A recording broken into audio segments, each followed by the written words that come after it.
مدینہ منورہ کی فضا میں ڈونڈی پٹنے کی آواز گونج رہی ہے۔ ہر شخص اماں گوش ہو گیا ہے، منادی پکار رہا ہے، اللہ تعالیٰ نے شراب حرام کر دی ہے۔ آنن فانن یہ خبر سارے شہر میں پھیل گئی ہے اور پھر آسمان اطاعت کا عجیب منظر دیکھتا ہے۔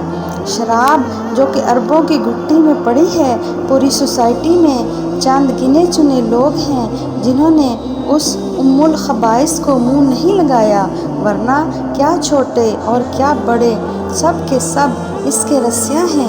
گھر گھر میں شراب کی بھٹیاں قائم ہیں، چوپالوں اور گھروں میں محفلیں جمتی اور جام و ساغر کے دور چلتے ہیں۔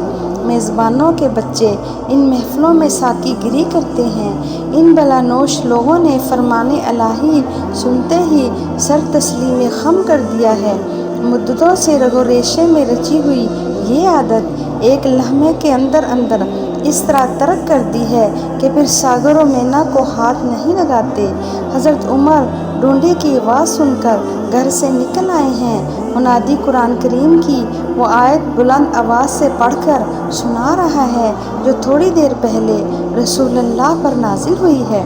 شیطان تو بس یہی چاہتا ہے کہ شراب اور جوئے کی وجہ سے تمہارے درمیان بغض و عداوت پیدا کر دے اور تمہیں یاد الہی اور نماز سے باز رکھے۔ پھر کیا تم باز نہیں آؤ گے؟ حضرت عمر جن کا رنگ آیت کی تلاوت کے ساتھ ساتھ متغیر ہوتا جا رہا ہے، بے ساختہ پکار اٹھتے ہیں، انتہینا انتہینا، ہم باز آئے ہم باز آئے۔ پھر لپکتے ہوئے گھر میں داخل ہوتے ہیں اور شراب کا مٹکا اور پیالے توڑ ڈالتے ہیں۔ ابو طلحہ کے مکان میں دور جام چل رہا ہے۔ ابو عبیدہ، ابی ابن کعب اور بعض دیگر اصحاب شریک محفل ہیں۔ انس شراب پلا رہے ہیں۔ اچانک منادی کی آواز گونجتی ہے۔ ابو طلحہ کہتے ہیں، انس نکل کر دیکھو یہ کیسی آواز ہے۔ انس گھر سے نکلتے ہیں، تھوڑی دیر کے بعد آ کر بتاتے ہیں، منادی اعلان کر رہا ہے کہ شراب حرام ہو گئی ہے۔ لبوں سے لگے ہوئے ساغر فوراً الگ ہو جاتے ہیں، جو گھونٹ حلق سے اتر چکے۔ اعلان سننے کے بعد ایک قطرہ بھی حلق میں جانے نہیں پاتا۔ ابو طلحہ فوراً اپنا جام انڈیل دیتے ہیں۔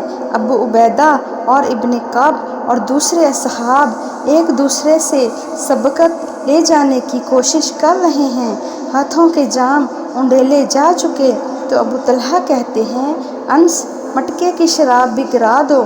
انس حکم کی تعمیل کرتے ہیں۔ ہر گھر اور ہر محفل میں یہی منظر ہے، کوئی شخص حکم ماننے میں تاخیر نہیں کرتا۔ لوگ اس کثرت سے شراب پھینک رہے ہیں کہ مدینے کی گلیوں میں پانی کی طرح بہنے لگتی ہے۔ اس طرح تمام صحابہ نے سنا اور اطاعت کی حد کر دی اور پھر کبھی شراب کو منہ نہیں لگایا۔ ساتھیو، اگر آپ کو ویڈیو پسند آئی تو چینل کو لائک اور سبسکرائب کریں۔